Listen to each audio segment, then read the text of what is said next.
na ị chọrọ ime otu onye ka obi gbawa ya gị ime onwe gị. Ụmụnne m, anụ m otu nwanne anyị nwaanyị akpọ m na fon sị m nwaanyị mba nọ m za ya sị m na even though na Chineke gọziri ya nyere blessing ya mụrụ nwa ọhụrụ na ya na force onwe ya to be happy, mana the happiness na ọ dị far fetched,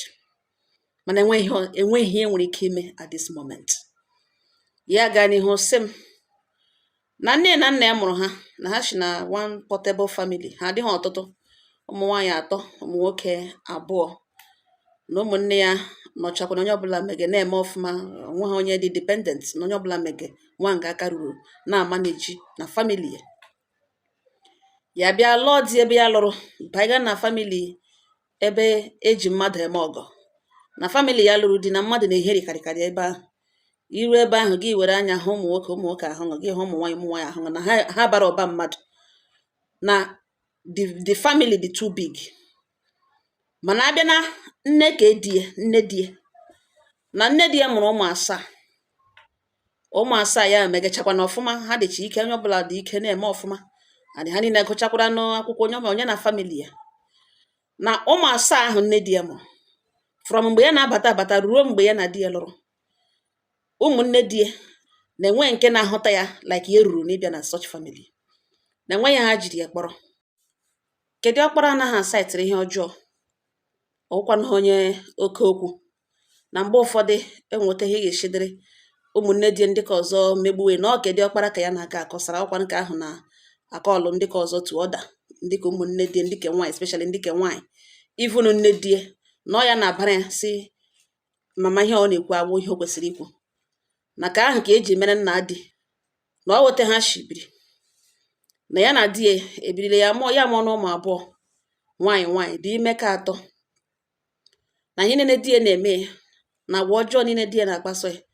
na ya gwa nne di ya na-asọpọtụ nwa ya, na-enwe ihe ọjọọ di ya ga-eme ugbo ya ga-agwa nne di ya ọbara di ya mba, ọbara nwa ya nwoke mba ọ na-eme ya, gwa ụmụnne di ya ha ụta ga-eche asa ya na ya na-ekwude ha ekwu ga-akarị mma, di ya na-akpa ya agwa ọjọọ ya nakwa edi si ebe na ọnụ na-akọ na ya ihe na agụrụ egbughị ekwere ya nwa nwere biznes ya na-eme, ya onwe nwere ka ọ na-eme, mana di ya na ọ na-ebi ajọ ndụ ọgbanama, na ọ weta ha shibiri ha ebirikwo ya nakwa edi dirikwa ihe ya na-aga, na ya arụla n'ime kemgbe ya kwerere ime, na ọwụ na nkele afọ ime na ka o bidere, na o bidere na mgbe niile ya ara ime ya na-ahụ di ya close, na di ya didere dị ịpụ 1 week 2 weeks olobe olesi werere fonu kpọọ ya, nọkwana were fonu kpọọ ya jụọ ese leta ya na ụmụaka mere, because o belivuru na ego na-enwe ihe ego ga na ya rie, mana ọ naghị akpa adres. Ote m nwoke na ya jụọ nwunye si ọ gagakwa ụlọ ọgwụ gbagharịa hụ maka ikwoga nwunye n'ụlọ ọgwụ, di ya shọs tụrụ anya ala mara ihe bụ medical condition nwunye n'ime na ọrụ, na di ya enweghị time ahụ, na onye ọ bịara ọ gasị ya n'ụlọ na o role nke mgbe na ya rụ ime ka 3, nwanne di ya ma agacha savisi bịakwute ha buru akpa bịakwute ha n'otu ehihie, nwoke onye gwara ya na ọ bịacha buru akpa lekwute ya, gbakwa nkịtị ha na ya nọrọ, na ihe ka ahụ na-eme ya ọ bụghị ihe eji ọ na-ekwu na ike arụ na ihe ya nọwa ile anya everyday ka eji esi ofe n'ụlọ, na ọ bịa kuo ka ya nụ kuo zụza ihe niile were rigodo, na ya dịrị dị ike ire di ya nri wite atụ anọ ya jụọ ese nwe ihe ejiri shi ihe na ya sị jụọ ya gwaghala ese ya jụọ nwanne ya nwaanyị, ya mara na nwanne ya nwaanyị eriele datin, that means is okay, ya erie nri ahụ without meat, ya ama na-eji otu ahụ ọ pụọ ya erie ka egụrụ ya, ọ naghị ajụkwana nwanne ya nwaanyị sọ gịnị ka ije bi akpa ụdị agwa, ọ naghị eme. Na nwaanyị mba nọ nza na afọ ime eruo 8 months, di ya abịa gwa ya n'abalị ụlọ ya na ya bụ ọnụ na bedroom ya mega akwa ya sara arrange, di ya gwawa ya na ya chọrọ iso enyi ya nwoke aga Ogun steeti, na ya ga-eso ya aga Ogun steeti, ya gwawa di ya sị Ogun steeti enyi ya nwoke oso agaji Ogun steeti maka gịnị, na mgbe nna di ya nwụrụ na enyi ya nwoke ahụ bịara mgbaru na kwa kọrọ stori okwe ha abịa, na ọ wụrụzie nna ya nwụziri ọkwa na ọwụ onye ụzọ ụlọ anyị kama onye elu ofe nwe, ọ wụrụzie nna ya nwụrụ osi nga na-etake risk, ọkwa na o ji flight agaji osi nga by moto gawa Ogun steeti, na that man na ọwọtụhụ that risk, na ihe na-eme n'ụzọ this highway a na-agba aga Lagos na ọwụghị obere ihe, na onye ọ gagara ije ahụ edizav na ọgwa ọtụghị na enwe ọtụ ya na ya bụ ọshiri late and nna ihe ya nwụrụnụ ọwụhụ mbụ na ọnna ka e buru ụzọ nwụ onye excuse ọ bịara ya mgbara na ya chọọ ofu excuse na ọ na ọma excuse ọ ga-enye enyi nwoke na ya gwa enyi nwoke na afọ nwunye ya eruwele na ya achọghị ịga fa di ya si ya biko kọrọgoro ọnụ kwe mmadụ nọ ntị na enwe mgbe ya na na-etwist okwu niile na-eme ihe na-awụ ihe ka ọ wụọ ihe o ruo n'abalị ya rọọ nrọ ebe ụmụ nwaanyị ji ya ha akpụrụgide were bọtụl ma ndị ji bọtụl ma ndị ji mma ekwu ma ndị ji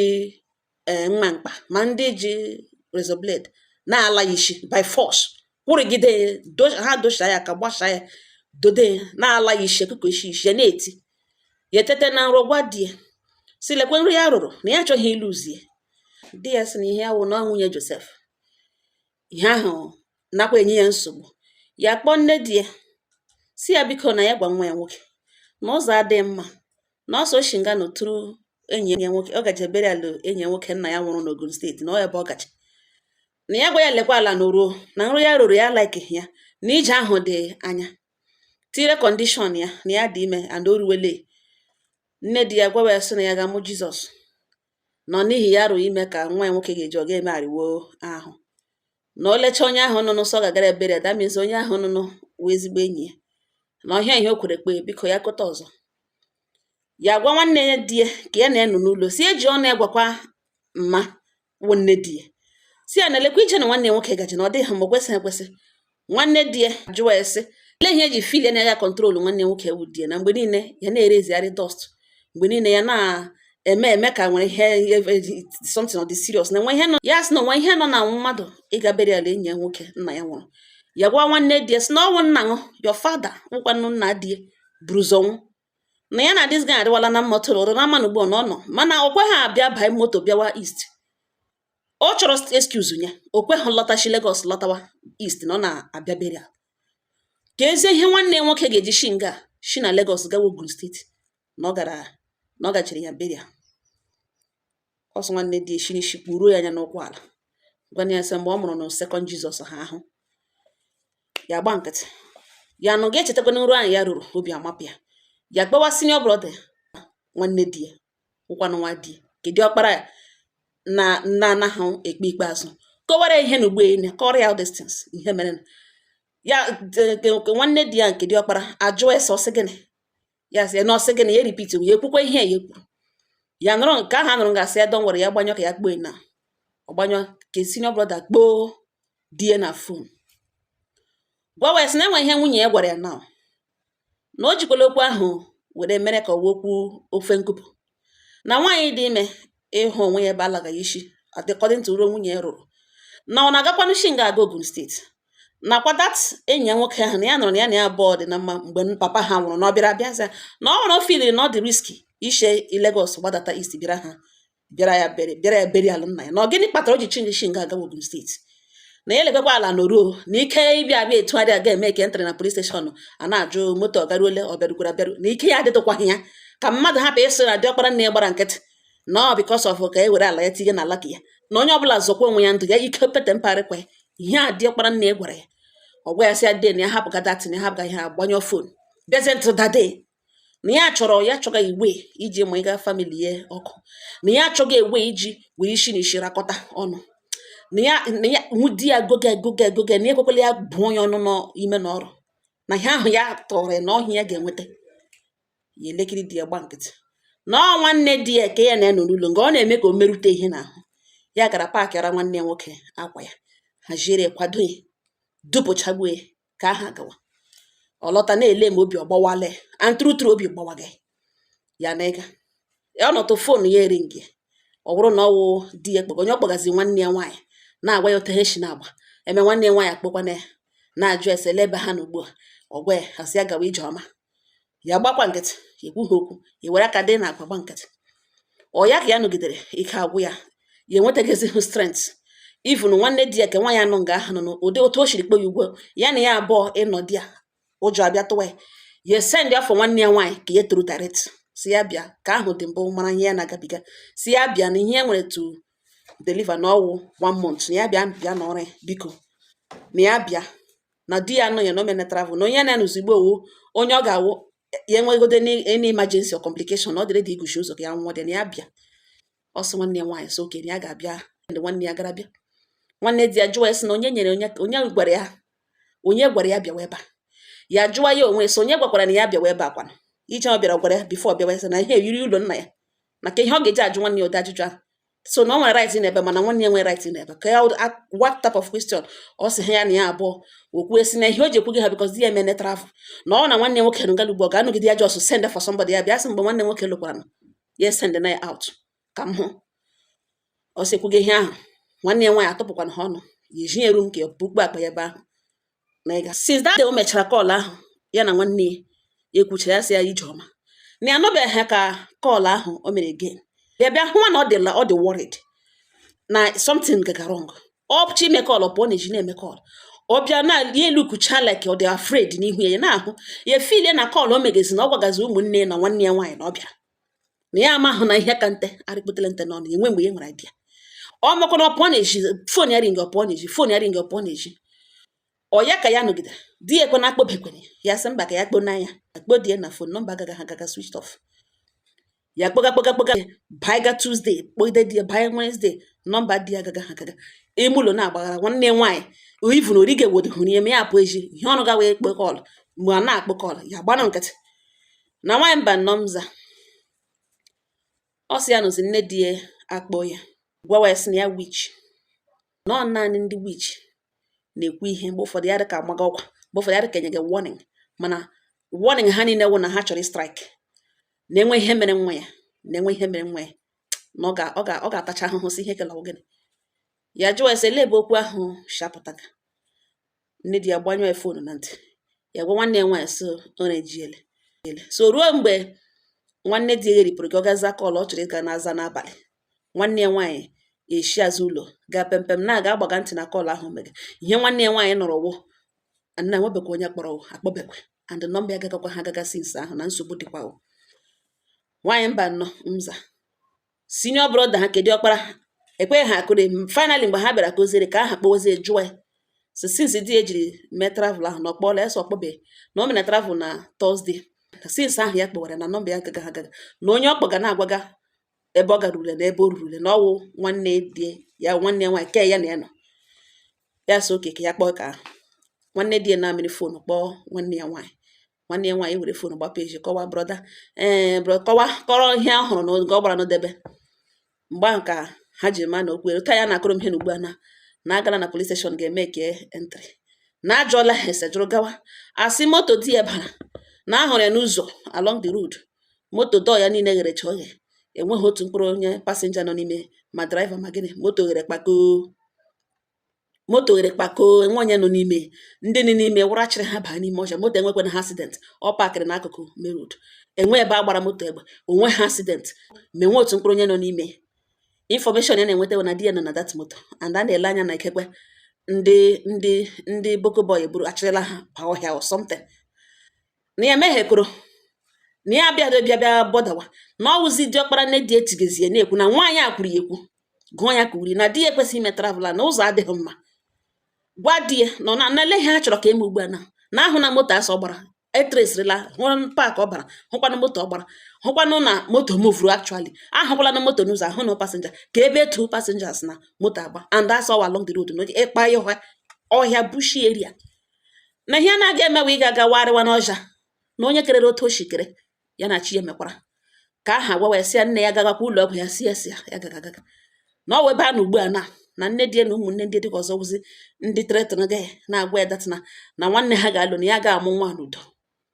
mana the reason ya ejiri kpọ m ugbu a wụ na ihe ya na-akụrụ m mege last month na ya amụọ na nwa ya this month mụọ nwa nwoke ya eji ụmụ nwaanyị abụọ na otu nwoke tii na enwetabe di ya na fon ekwubekwana osilekwe enwebekwana onye kpọrọ n place ransom sada mama lekwe ihe nidiri weta ego ole dote bịa kpụrụ na ote taa fon ya nyụrụ ka pata ya n'otu ọ nyụrụ tii na taa ya na-akụrụ m ya n'ugbu a na ihe teretinegide ya gwa ha na ya chọrọ ịlawa ka ya kpọrọ ụmụ ya lawa bifo ihe ya na-amahụ iri ishie na nwaanyị mba na m juderele mba ụwa na-ele ihe ya nọ na marriage n'ugbo ebeke ka ebe ya kwụ na dis marriage elebịa nọ na akpọla ka nna ya nwụrụ ọ gara bere ka ahụ sọ bịarutebekwa na ahụbe ha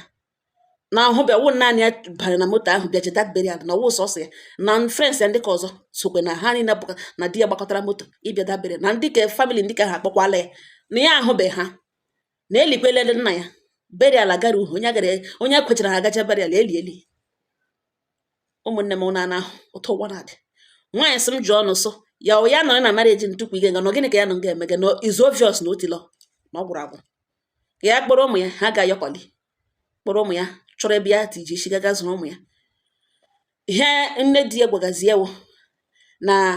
ọ bụrụ na nwa ya elo ọ bụrụ na ya ahụhụ nwa ya mara na marriage agwụrụ ya gwa ya sị mama na ọ na nwa ya elohu na marriage gwụrụ agwụ na enweghị ya nọ ga-eme gị na enweghị ya na-anọ ga-eme ya ga-akpọrọ ụmụ ya lawa nne di esi akpọrọ na ụmụ ya lawa what of akụ na ụba na ihe niile ma ego nwa na bank na enweghị ka ọ ga-agwa ka bịa kpere ebe ọ nọ ọ gaji ọsọ kpọrọ ụmụaka la ya si jụwa nne di ya si ajụwa nne di si ihe ya mụrụ ọwụ nwoke ihe ya mụrụ ọwụ ụmụaka na ya mụrụ nwa ya nwoke ụmụ atọ na ya na-ewere ego ọ kpatara ya na di ya kpatara na bank were nye ya n'ụdị na ogene kwanụ ka ya na ụmụ ya ga-atawazi aja ọ ihe kpatara na o ji okwu ha okwu kwesịrị ikwesị mụda na o jiri aka nga ọ na-eme ka o mee ya mee onwe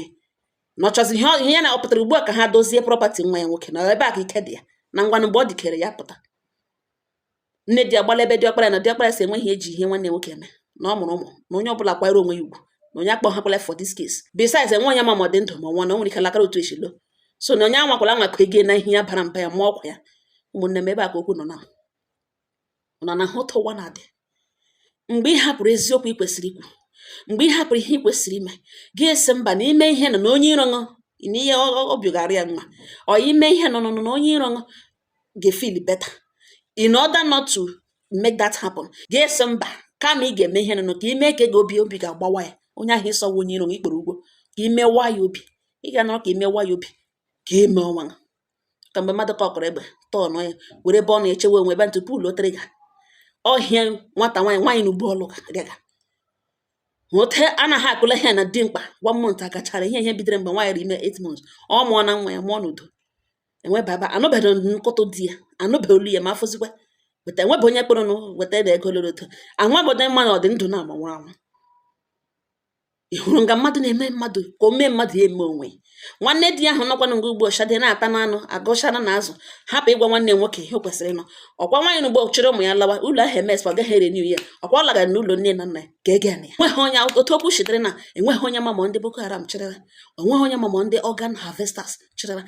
since ahụ kwa na ọ bụrụ ndị kpọrọ burure mmadụ n'ihi na ha chọrọ ka ndị nwe onye a weta ego mma akpọla fon kemgbe 1 month and enwebe onye kpọrọ fon si weta ego lorota ụna na ahụ nte mmadụ shiri gị ime mmadụ mee onwe ya ịnọ ngala na eziokwu dị gbawuru agbawuru emene gị loo ya taa ya ka akị loo ya ka ọgwụ na kama ị ga-ekwu ya eziokwu ahụ ga-arịpụtara onwe ya and one way or the other it will affect you. Karma is there to pay back. Onye ọbụla mara mee unu echefukwala ọsọ m jụọ ọnụ sị na o nwere ihe mekpa kpatara ya ga-eji ka na ịga nga ana wute ụmụ ya na ya ga-akpọrọ ụmụ ya gashig na enweghị ihe akụtara okwu n'okwu na ọ gwụrụ agwụ na ọlụ mgbe ọbụla o jiri loo ụmụ ya nọ na-eche olokwara ihe ahụ di ya alụgharịrị ọrịa dị nne di ya gwara ya sị na nwa ya nwoke ga-alụ nga na ya na ime ụlọ ebe a ga-abanye na ebe ahụ agakwana ekwe ya ọnụnụ bikọs ọwụ ha nwa ka ya bịara ele ha anya n'ihu ya bịara ịlụ na ọwụ di wee bai dị di ya anọgwughị ya n'okwu na ọ gwụla ụmụnne m ọ ka ọsọ mgbotowara ọnụ marakwa mgbe i mewere onwe che na ị na-eme onye ikpere ugwo ọ nga ọha na m n'ọnụ udo dịrị ọnụ